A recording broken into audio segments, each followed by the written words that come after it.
Even as imported inflation contributes to price rises locally, there was no need for the PAP government to add fuel to the fire and fan the flames of inflation further with a GST hike.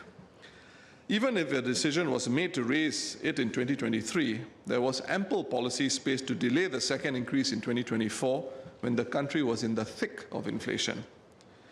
Why the PAP went headlong and headstrong into raising GST and thereby turbocharging inflation further is something only the PAP itself can answer to Singaporeans for.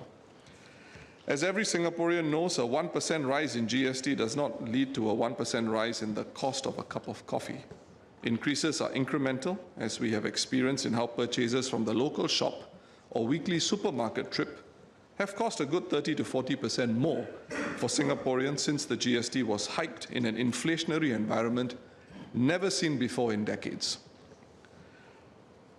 The decision to go ahead with the GST hike with inflation raging was poor.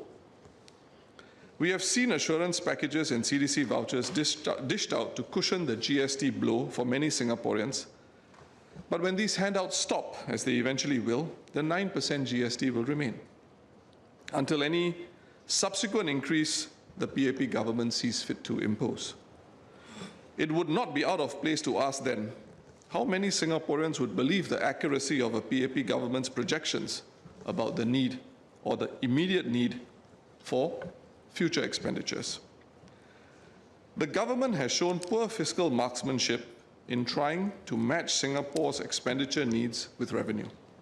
In fairness, at last year's budget, I recounted the reflection of economists quoted by the Straits Times who commented that it was getting very hard to project government revenue because budgeting accuracy in specific tax collections could vary between 17 and 27%, and that gone were the days when budget marksmanship of 2% was the norm.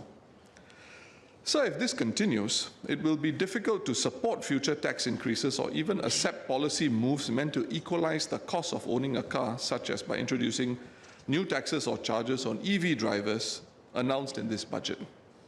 Singaporeans would not be out of place to ask, why is there a need to collect so much money when the government's fiscal projections are so unpredictable, but somehow always so healthy when elections have to be called?